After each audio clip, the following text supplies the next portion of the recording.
Okay, this isn't really a stream. I'm just having a look over Adrian's lap for him. One of the Apex Academy drivers.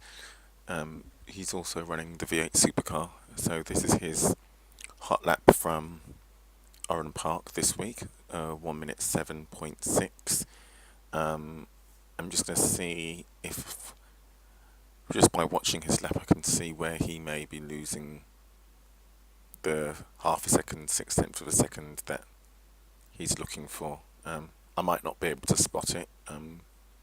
Not one of the best in the car, but I can at least compare how he's approaching the lap to how I would. So first, I'm just going to watch the lap through. Then I'll go back to the beginning, restart it, and put the UI up so that we can see his pedal inputs and steering. So not sure if this is going to help you, Adrian, but if it at least gives you some indication of where you might be losing some time. One thing I would say is if you don't use it already, go download iSpeed. It's a great app. Troy Schultz, one of the drivers, put the app together. He's also got a PDF that comes with it. Can't remember what it's called now. But basically, the way he advises you to use iSpeed is to set it up so that it records your fastest laps, your hot laps. You can adjust it so that it will only count clean laps. So if you get a 1x, it won't count that lap. Or you can turn that off and it will just count every lap. You can also then set it so that it uploads your fastest laps to the iSpeed database. That's what I do.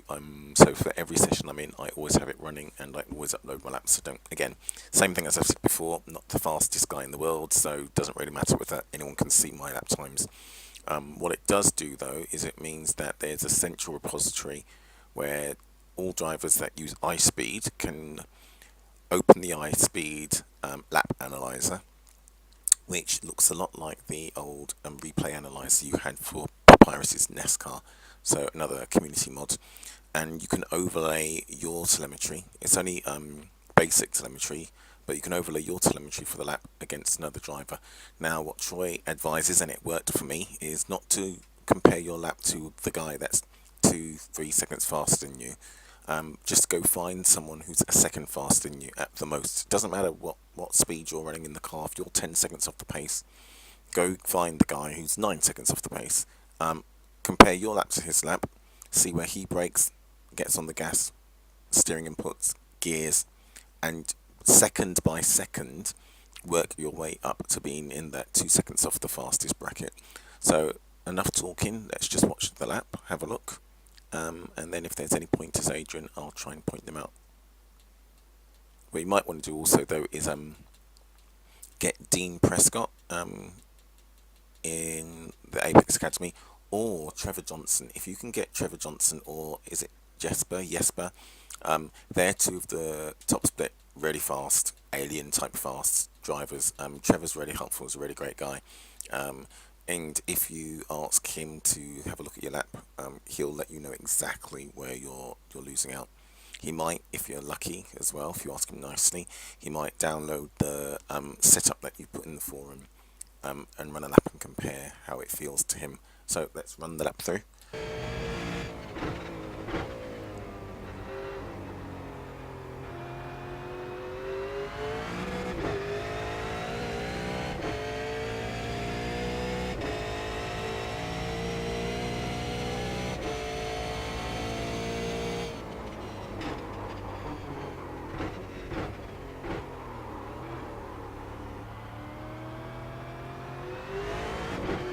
I think I spotted a couple of things already. Make that 3 things. Mental note to self to try and remember them.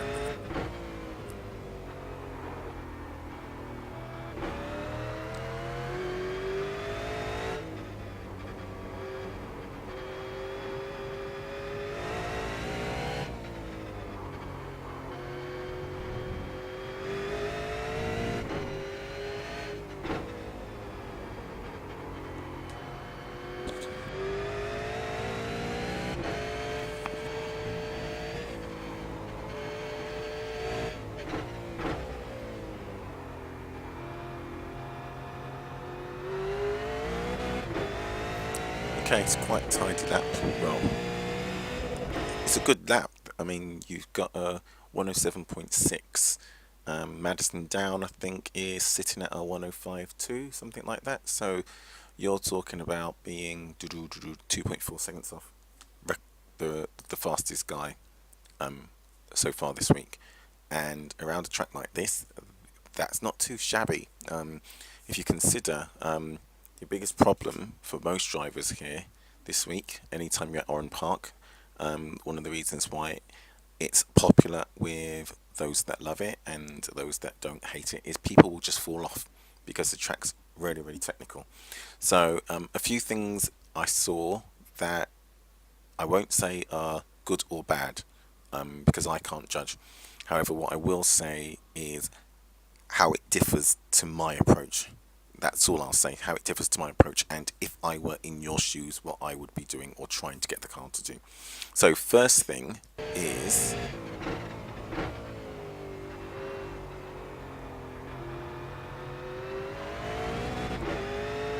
it's always hard getting out of that turn. Now, the car looks like it's moving around more than your steering inputs.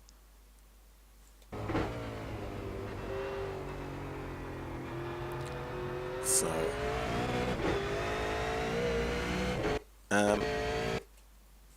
what you can try, it's not a biggie, but if you're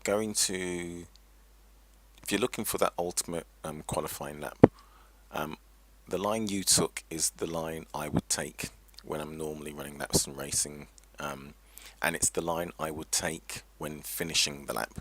However, starting the lap, you're not going to really carry much apex speed here. So see how you're turning in already? You're aiming for the apex, and again, as I said, at the end of the lap, that's exactly where I'd be going. On this lap, Mark, come on, speak sense. Starting the lap, starting your flying lap, what you can try, it doesn't always work, but what you can try is drive out here.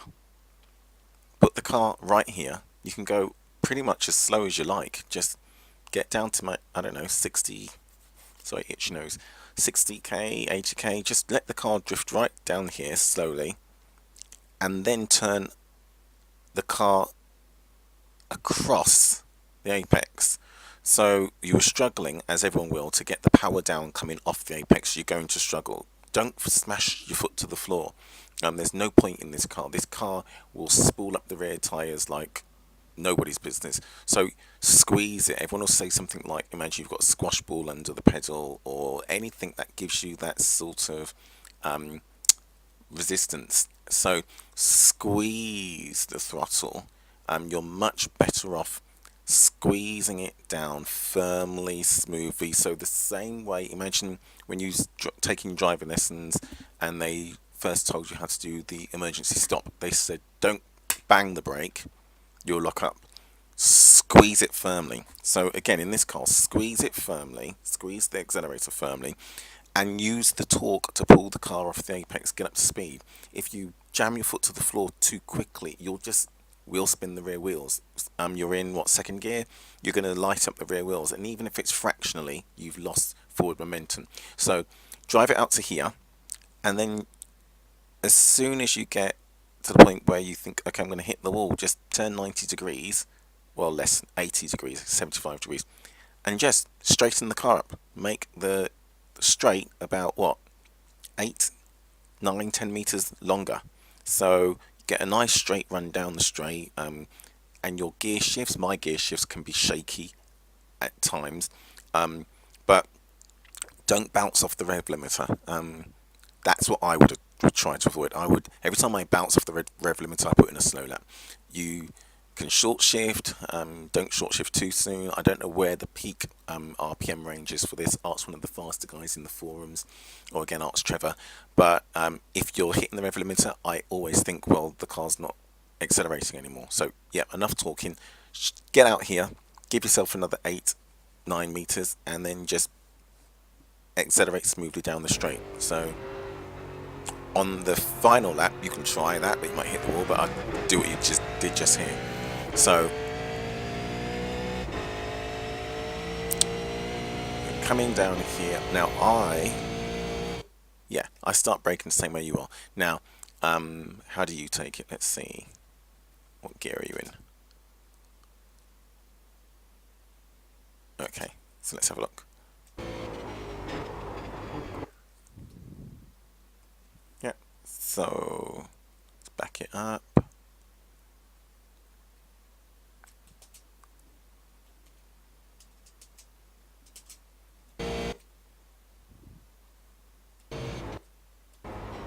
So good, doing your braking in 6th. When I do it badly, I shift down too quickly, so... Now, here is where I think you lose some time. Now, getting across the apex at 1 is critical.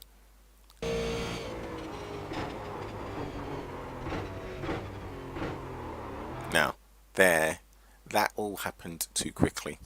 When I'm not in the groove, when I'm not concentrating, I'll do things like that. I'll snap down the gearbox, and yeah, since you have to blip the throttle to when you downshift, just it's too much going on for the car. Now, this car, I've noticed the Holden, this build, you actually can get away with the downshift because you don't have that live solid rear axle.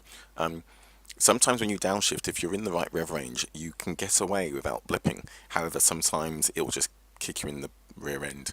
So here, 6th to 5th to 4th, perfect.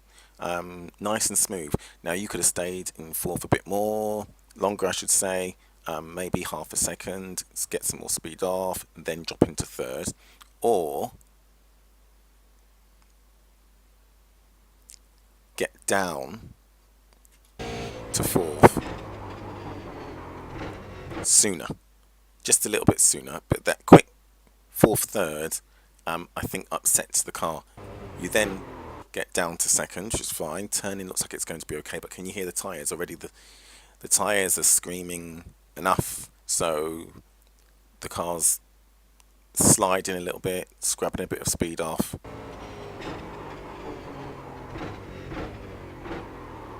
And then, there, see it? Let's do that again. See if you spot it before I say it.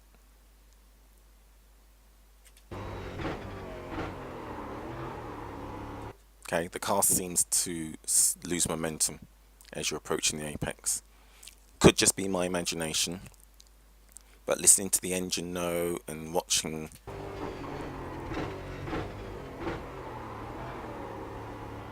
it's only a tiny stutter. I could be imagining it.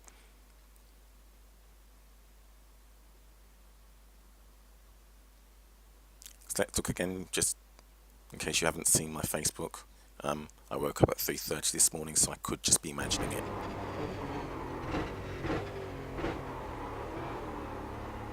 Yeah, I'm probably imagining it. So, yeah, see that? You just lost time. So every time I do that, and it happened because got a little bit greedy on the throttle. You thought, hey, the car's straight, let me just put my foot to the floor, squeeze, I want to get out of this turn down to turn 3, and I got oversteer. So that didn't work, did it? What happened is you probably lost about 2 tenths, 3 tenths maybe, if you was lucky, maybe 4 tenths by the time you get down to turn 3, maybe. So already, just there, lose a little bit of time. Here, let me just make sure I'm not imagining it. Okay, so where I would be aiming to start braking, it's probably around where you started, maybe a meter sooner. So let's look at that section again. Because you're not really losing a lot of time if you think about it. How many turns do we have? 12 turns, and you're only, let's just say, 6 tenths off braking into the 6s, so that's only 5/100ths each turn. So I'm sure there's a bit of a stutter there, and that doesn't cost you a lot, but see, yeah, I think you could probably start braking here a little bit earlier, because what's more important is that getting yourself nice and straight like you did. But since we're only talking about 5/100ths, maybe, you want to hit that apex, but I think with a little bit more confidence and getting the car straighter, you could start squeezing the gas a little bit more, a little bit earlier. So from around here, you've got the right approach. You're trying to drag the car on the throttle out of the turn, but you don't want to just stick it on the floor. Now, you possibly again could get out of the gas and off. Yeah, get out of the gas and on the brakes and start thinking about it here. So again, this is just me, but every time I go, you know what, I like the fact that engine note's rising, let me get in there. I go about a car length, 2 car lengths in too far, so I try to get myself to start thinking about braking just half a second sooner.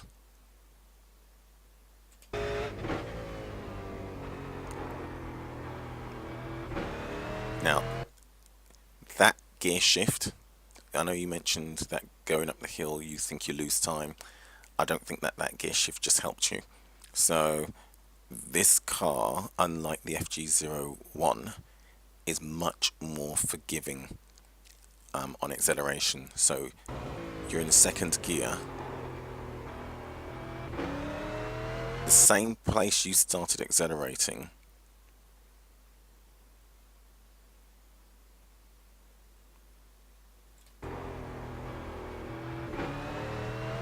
you could have drove up there in second. You didn't need to shift.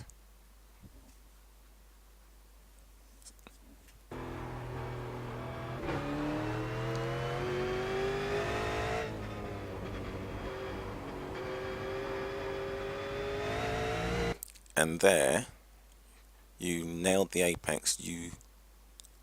I'd have to go back and look at my lap to see if you're carrying enough momentum, but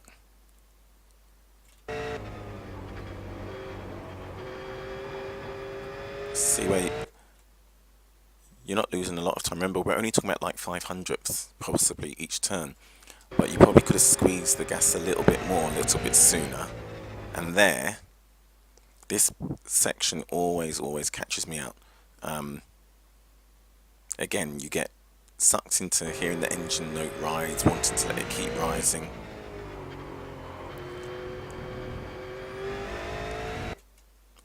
And it makes you hesitant through there. So you don't want to go through there too quickly, because you want to do what you just did, hit all your apexes rather than get all gung-ho on the throttle. But I start braking pretty much as soon as the car gets here. And I literally just tap the brake. So it looks like I have to go back and look at my lap to see how much brake pressure I'm actually applying. But that's what you want, just to turn the nose in, rather than having to scrub off loads of speed. So I'll have to look at my lap, see if we're actually doing it any differently. I could just be imagining it, and everything I'm saying to you right now could make you a second slower. But just here, stop accelerating. Stop accelerating. Just tickle the brake to get the nose to turn, and then let the nose turn into the apex. Now here what I do, I make the fundamental mistake every single time. I think, right, the nose is on the apex, so let's get on the throttle. Now the fast guys probably can, but when I put in a faster lap, whether it is actually what I do, but it's what I think is, see that quick transition you did between brake and throttle? Again, for probably less than half a second, no input, just let the car get straightened up. And then the same way you do that, get on the power, you could possibly be doing that if the car's straighter and coming from here earlier. See, you could possibly be up here in the throttle range, and without your steering pointed off over there, if you were pointing straight at that apex here, you could carry a little bit more speed for a little bit longer, and then again get off the throttle, and there, let's have a look.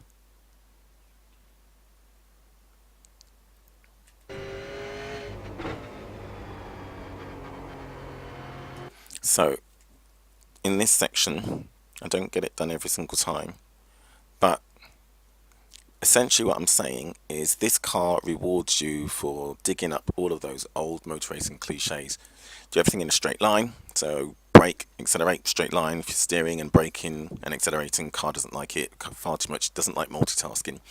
And also, remember, heavy car, brakes, you could literally probably, I don't know, just put your foot on the floor and they'll be more effective than these brakes. That's an exaggeration, obviously, but doesn't like braking, so do it earlier. So get off the power here. Let yourself get out here. See, now if you could be pointing a little bit earlier here, again, you'd be able, so track out all the way like you do, but if you can get, see how there, you're right on the edge of the track. If possible, if you could be right on the edge of the track here, you can start aiming for that apex sooner. I mean, again, be straighter. So what you'd find is when you got here, you're coming from a little, maybe, I don't know, a foot wider arc, and here, when you got a little bit on the gas and then started to hesitate, you could be squeezing the gas and coming across the apex so that you carry a little bit more momentum up here. And there, through that turn, if you don't worry too much about trying to get your foot down, but where you turn and change direction, dropping off the throttle that much probably costs you a tiny bit. So if you here were already correcting, remember it's a blind, so if you had your steering like that here, you wouldn't need to do that to get to that apex. Instead, if you were here and your steering was there, around here, see, you have to get off the power to get back to the apex.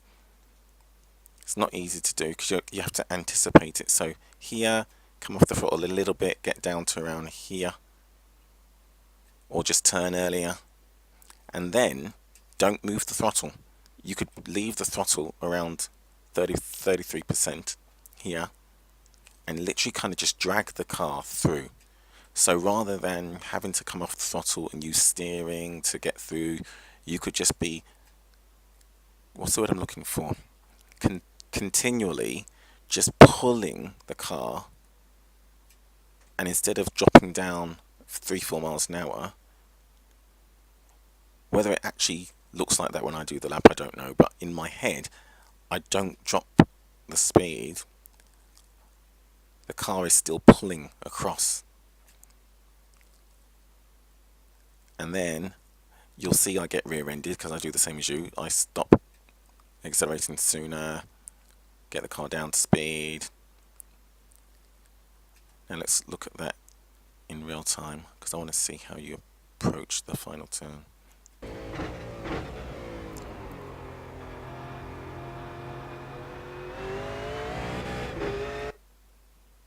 Probably fine, but again, you could be smoother.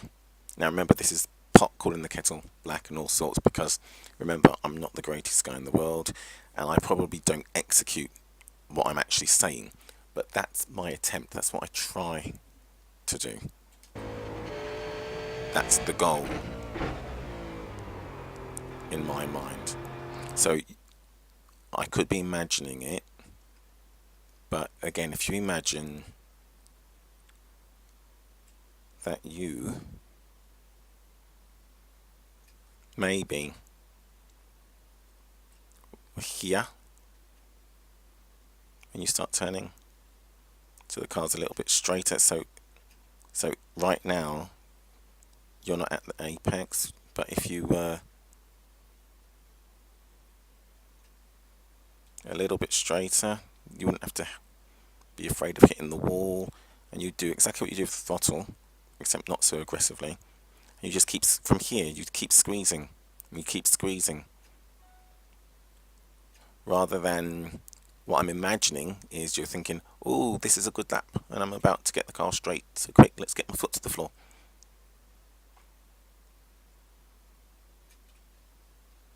So yeah, I'm going to go back and watch my lap and see whether or not anything I just said would actually translate, or if everything I just said makes me a huge hypocrite because I've done exactly the same thing as you. However, everything I just said is what I'm trying to do. So I think there, you're just a little bit hesitant. Doesn't sound like you're pulling the car through the apex.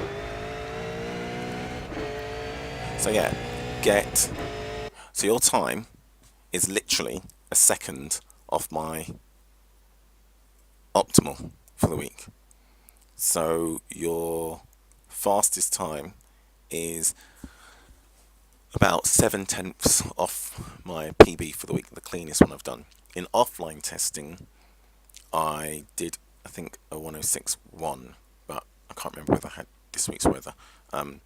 So you're not really that far off me at all.